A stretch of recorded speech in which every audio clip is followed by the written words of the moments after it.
TC Rádio, a rádio oficial de quem investe. Vamos organizar a cozinha. Primeiro, nós temos 2 destaques de Bruno Mazzoni, ele já está de volta, está na ponta da conexão. Brunão, traz o seu primeiro destaque nesse seu retorno. Na sequência eu passeio por algumas informações e a gente fecha o nosso Bom Dia 2.0. Bem-vindo de volta ao Expresso. Vamos lá, Léo. Bom dia 2.0 para todos vocês aí. Vamos lá.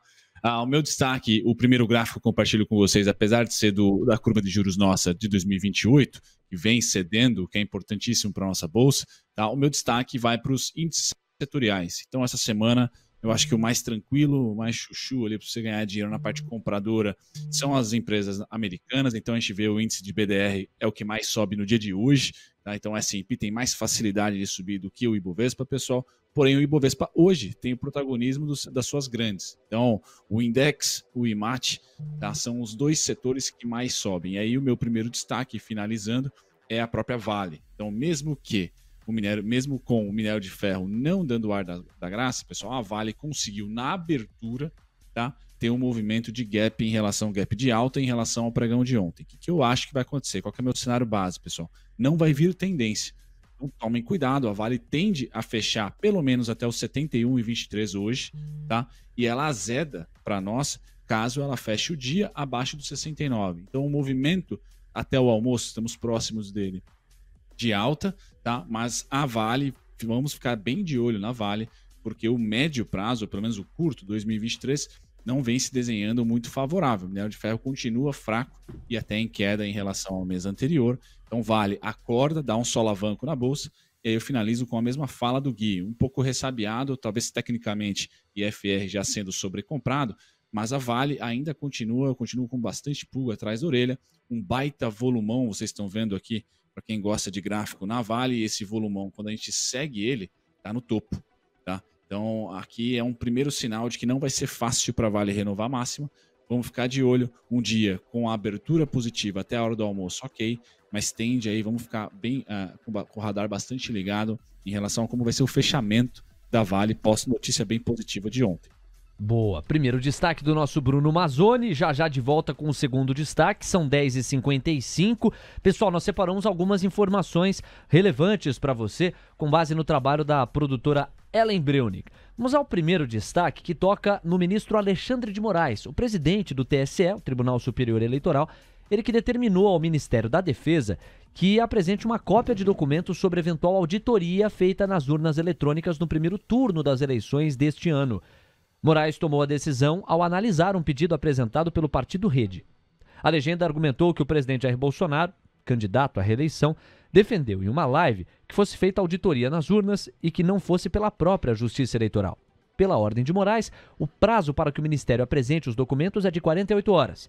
O Ministério deverá informar qual foi a fonte dos recursos gastos com a auditoria e o presidente Jair Bolsonaro vai ter 5 dias para apresentar a defesa.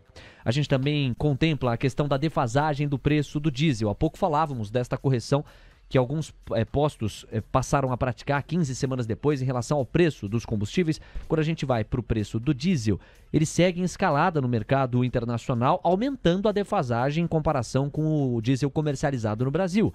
No levantamento feito pela Associação Brasileira dos Importadores de Combustíveis, a ABICOM, a diferença entre o preço médio praticado nas refinarias brasileiras e no Golfo do México subiu para 14%.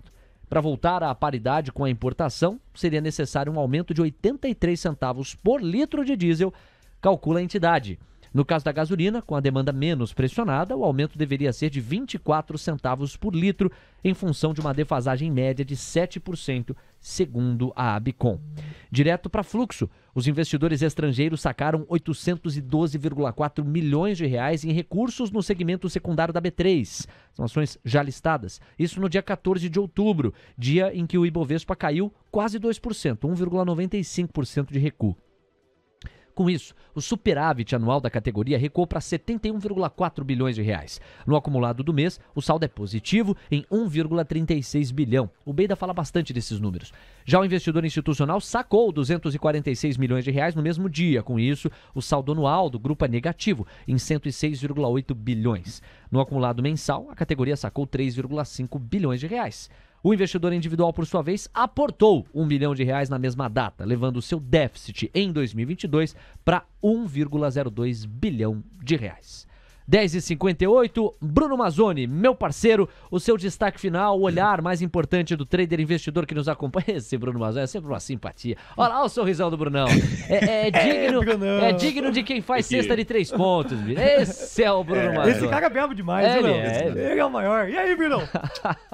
Beijo no coração aí. Saudades, hein? Faz tempo que eu não vejo você presencialmente. Eu tô dando risada aqui. Também, viu? Se for pra ver, né? Que desprazer, alavancado que nós está, tá maluco? Vai, Brunão, destaque final, Brunão.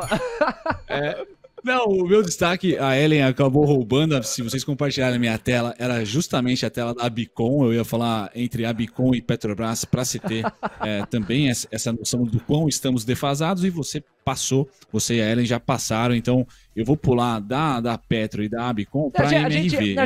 A gente combinou de te quebrar hoje mesmo, viu, Bruno? A gente tava nos bastidores aqui, bora quebrar o Bruno Mazzoni para ver o poder de improviso dele, mas você tá se saindo bem, ó, pra onde você tá nos levando agora?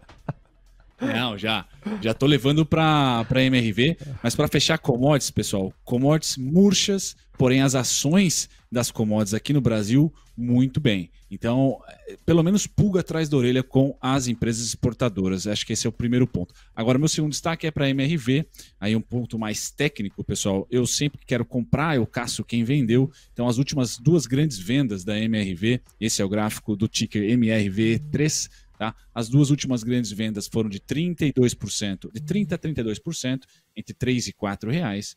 Nesse momento, depois do resultado ruim, dos dados, etc., ela cai R$ 4,00 exatamente, 30%. Então, os 9,8 não estão aí por acaso. Para mim, é um fim de demanda vendedora.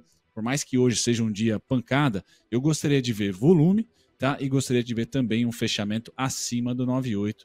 MRV, então, ao contrário das empresas de commodities, está sobrevendida no IFR, com boa demanda, entre aspas, vendedora já alcançada após fato relevante. E para traders, no curtíssimo prazo, vejo aí que o 10,29 e o 10,4 é o mínimo que ela pode dar de upside aí para você a partir dos 9,8. Mas precisa de um evento. Qual evento é esse? Fechar hoje e, se você for mais conservador, a semana acima dos 9,8. Bem importante, gestão da notícia. E aí sim a gente vai olhar para quem comprou. E eu vou identificar nas ondinhas em azul aqui qual será o meu melhor alvo. Por hora, o estático é 10,29, Léo. Tá certo. Bruno Mazzoni, tamo junto, meu parceiro. Obrigado. Amanhã estaremos de volta com um Bom Dia 1.0 e com um Bom Dia 2.0. E aí nós vamos combinar pra não desafiar você assim, né, bicho, ao vivo aqui. Tirou Vou mandar mensagem pra Ellen. Vou mandar no WhatsApp, que Ellen, por favor, não fala da Petrobras. Valeu, Brunão. Um abraço. Até amanhã. Tchau, tchau. Tchau, tchau. TC Rádio, a rádio oficial de quem investe.